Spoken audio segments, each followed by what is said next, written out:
கருப்பசாமியின் வரலாறு, சிறப்பு, பெருமை, வீரத்தை பற்றி இந்த வீடியோவில் பார்ப்போம் வாங்க. முதலில் கருப்பசாமி வரலாறு பார்ப்போம்.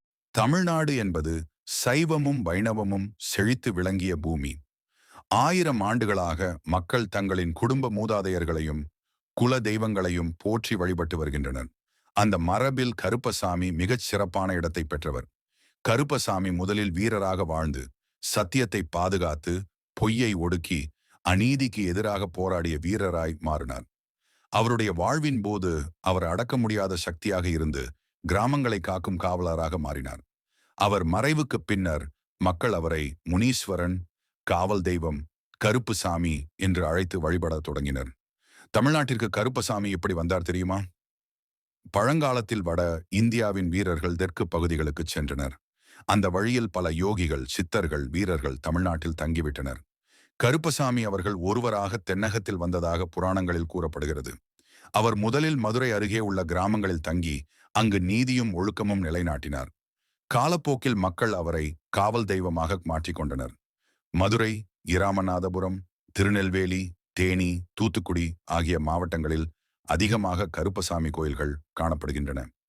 கருப்பசாமியின் குணம்: கருப்பசாமி மிகவும் உணர்ச்சியுள்ள தெய்வம். அவர் நீதிக்குரிய கோரிக்கைகளையே நிறைவேற்றுவார். பொய்யான சத்தியங்களை பொறுக்க மாட்டார். வாக்கு கொடுத்து தவறுபவர்கள் மீது கடுமையான கோபம் கொண்டவர். பக்தர்களின் பிரார்த்தனைக்கு உடனடியாக கேட்டு அருள் புரிவார். அவர் வணங்கப்படும் இடங்களில் பொய் பேசாமல் சத்தியம் சொல்ல வேண்டும் என்பது மிக முக்கியமான நெறியாகும். கருப்பசாமி கிராம காவல் தெய்வம் என அழைக்கப்படுகிறார். ஒவ்வொரு கிராமத்தின் எல்லைகளிலும் அவரது சன்னதி இருக்கும். திருவிழாக்களில் அவர் குதிரை மீது ஏறி வலம் வருவார். காளை போராட்டம், ஓட்டப்போட்டி போன்ற மக்கள் விளையாட்டுகளுடன் அவரின் திருவிழா நடைபெறும். அவருக்கு வெட்டுக்கறி, மதுபானம், எருமை பலி போன்றவை நிவேதனமாக செய்யப்படும். அரக்கர்களை ஒடுக்குபவர், பக்தர்களை காப்பவர் என்ற பெருமை அவருக்கு உண்டு. கருப்பசாமி வெறும் தெய்வம் அல்ல, அவர் ஒரு குடும்ப மூத்தவர் போல கருதப்படுகிறார்கள். கிராம மக்கள் சண்டை, வழக்கு, கடன், குடும்ப பிரச்சினை போன்றவற்றை அவரின் கோயிலில் சத்தியம் செய்து தீர்த்துக் கொள்வர். கருப்பசாமி முன்னாடி பொய் சொன்னவனுக்கு நிம்மதி கிடையாது என்ற நம்பிக்கை மிகவும் வலிமையானது. உதாரணமாக ஒரு கதை உள்ளது. ஒரு இரவு கொள்ளையர்கள் கிராமத்தை தாக்கினர்.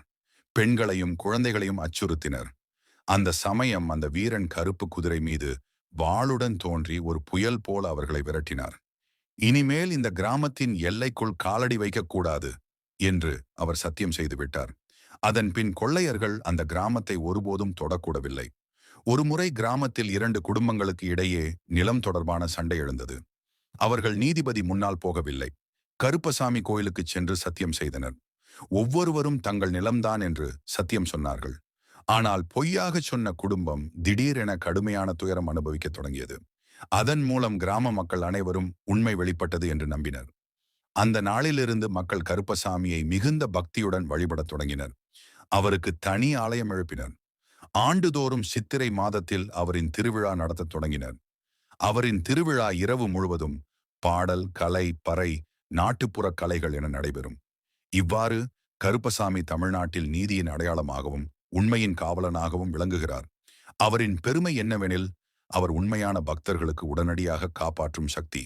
அதனால்தான் இன்று வரை ஆயிரக்கணக்கான கிராம மக்கள் கருப்பசாமியே காவலரே என்று அழைத்து நம்பிக்கையோடு வாழ்ந்து வருகின்றனர்.